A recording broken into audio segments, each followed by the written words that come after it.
আপনি কি জানেন আধুনিক নির্মাণ শিল্পে এমন একটি প্রযুক্তি এসেছে যা সময় ও খরচ দুটোই বাঁচাতে পারে? এটি হলো সিমেন্ট ব্ল্যাঙ্কেট, একটি বিশেষ ধরনের উপাদান যা শুকনো অবস্থায় সাধারণ কাপড়ের মতো নরম থাকে, কিন্তু এতে পানি দিলেই এটি কংক্রিটের মতো শক্ত হয়ে যায়। এটি নির্মাণ শিল্পে এক বৈপ্লবিক পরিবর্তন আনতে চলেছে, যা ভবিষ্যতে কংক্রিট ব্যবহারের প্রচলিত ধারা বদলে দিতে পারে।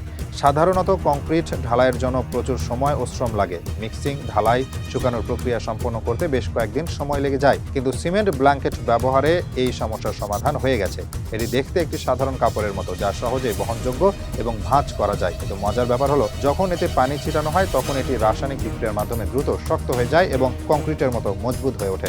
এই প্রযুক্তির মাধ্যমে নির্মাণ শিল্পের সময় এবং খরচ দুটোই কমানো সম্ভব। প্রথমত, সাধারণ কংক্রিট বা সিমেন্ট ঢালাইয়ের ক্ষেত্রে যেখানে বহুদিন অপেক্ষা করতে হয়, সেখানে সিমেন্ট ব্ল্যাঙ্কেট ব্যবহারের মাত্র কয়েক ঘন্টার মধ্যেই কাঠামো তৈরি করা সম্ভব। দ্বিতীয়ত, এটি অনেক কম পরিশ্রম ও শ্রমিকের প্রয়োজন হয়, কারণ এখানে আলাদা করে কোনো পুরো ঢালাই বা কাঠামো নির্মাণের প্রয়োজন নেই। এটি শুধু বিছিয়ে পানি দিলেই কাঠামো তৈরি হয়ে যায়। এই প্রযুক্তি পরিবেশ বান্ধব, কারণ সাধারণ কংক্রিটের মতো এতে অতিরিক্ত পানি ও শক্তি খরচ হয় না। এটি বিশেষভাবে রাস্তা মেরামত, অস্থায়ী শেল্টার, সামরিক প্রতিরক্ষা ব্যবস্থা, বাঁধ ও জলাশয় সুরক্ষা এবং জরুরি পরিস্থিতির দ্রুত অবকাঠামো নির্মাণের জন্য ব্যবহার করা হয়। অনেক উন্নত দেশ ইতিমধ্যে এটি ব্যবহার শুরু করেছে এবং ভবিষ্যতে এটি আরো বড় প্রকল্পের ব্যবহৃত হতে পারে। যদি এই প্রযুক্তি আমাদের দেশেও ব্যাপকভাবে ব্যবহার করা শুরু হয়, তাহলে নির্মাণ খরচ ও সময় অনেক কমে যাবে।